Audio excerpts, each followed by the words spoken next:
Tres ensayos sobre la teoría sexual. Sigmund Freud. Traducido por Roberto Mares Ochoa. Habiendo observado durante un decenio la recepción y la influencia que tuvo este libro, quisiera dotar su tercera edición con algunas advertencias destinadas a evitar malos entendidos y pretensiones desmesuradas que pudieran planteársele.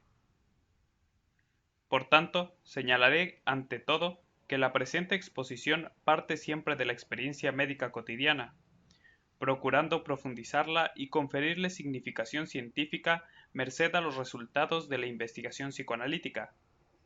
Estos tres ensayos sobre la teoría sexual no pueden contener sino lo que el psicoanálisis obliga a aceptar o permite confirmar, de ahí que sea imposible ampliarlos jamás hasta integrar una completa teoría sexual, y comprensible que ni siquiera adopten posición frente a muchos problemas importantes de la vida sexual, pero no se crea por eso que dichos capítulos omitidos del magno tema quedaron ignorados por el autor o fueron relegados por considerarlos accesorios. Mas la subordinación de este trabajo a las experiencias psicoanalíticas que estimularon su redacción no se expresa únicamente en la selección del material, sino también en su disposición. En todas sus partes se mantiene determinada jerarquía. Los factores accidentales ocupan el primer plano, mientras que los estructurales quedan en el fondo. La evolución ontogenética se considera con preferencia a la filogénica. Sucede que lo accidental desempeña en el análisis el principal papel y puede ser elaborado casi íntegramente por éste. Lo estructural, en cambio, solo surge tras lo accidental, como algo evocado por lo vivenciado, pero cuya consideración excedería ampliamente el campo de acción del psicoanálisis. Similares condiciones dominan la relación entre ontogenia y filogenia. La ontogenia puede ser considerada como repetición de la filogenia, en la medida en que ésta no sea modificada por vivencias más recientes. La disposición filogenética se manifiesta tras el proceso ontogenético. Sin embargo, en el fondo, la disposición no es sino el sedimento de las vivencias ancestrales de la especie, a las cuales se agregan las vivencias más recientes del individuo como suma de los factores accidentales. Junto a la constante subordinación a la investigación psicoanalítica, debo destacar, como característica de este trabajo mío, la deliberada independencia de la investigación biológica.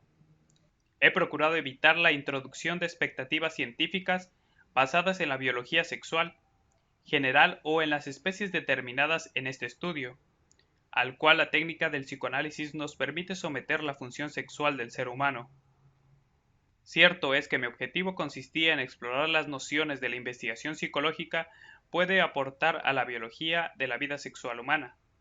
De tal manera logré señalar conexiones y analogías que resultan de esta exploración, mas no por ello hubo de confundirme la circunstancia de que el método psicoanalítico condujera en muchos puntos importantes a concepciones y resultados que discrepan apreciablemente de los fundados únicamente en el sentido de la biología.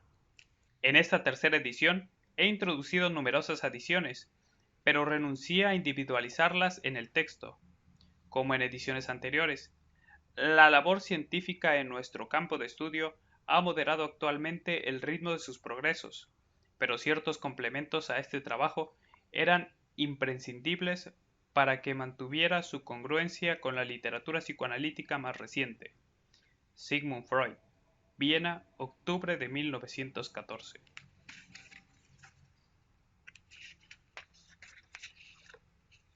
Prólogo de la cuarta edición. Concluido el reflujo de manera bélica, podemos comprobar satisfechos que el interés por la investigación psicoanalítica se ha mantenido incólume en toda la amplitud del mundo. Sin embargo, no todas las partes de nuestra doctrina han tenido idéntico destino. Las nociones y los postulados puramente psicológicos del psicoanálisis acerca del inconsciente, la represión y el conflicto patógeno, el beneficio derivado de la enfermedad, los mecanismos de la formación de síntomas, entre otros, gozan de creciente aceptación y son reconocidos hasta por quienes son, en principio, nuestros adversarios. Mas el lector de nuestra doctrina, que linda con la biología y cuyos fundamentos expone este pequeño trabajo, sigue suscitando permanentemente antagonismo y aún ha sido motivo de que personas que durante largo tiempo se dedicaron intensamente al psicoanálisis se apartaran del mismo y adoptaran nuevas concepciones y tendientes a reducir el papel del factor sexual, tanto en la vida psíquica del ser normal como en la del enfermo. Sin embargo, no puedo resolverme a creer que esta parte de la ciencia psicoanalítica discrepe de la realidad en medida mucho mayor que sus demás sectores. Tanto el recuerdo como las comprobaciones incesantemente renovadas me demuestran que este es el producto de una observación no menos minuciosa y libre de preconceptos. Por otro lado, no es difícil explicar aquella disociación del reconocimiento público.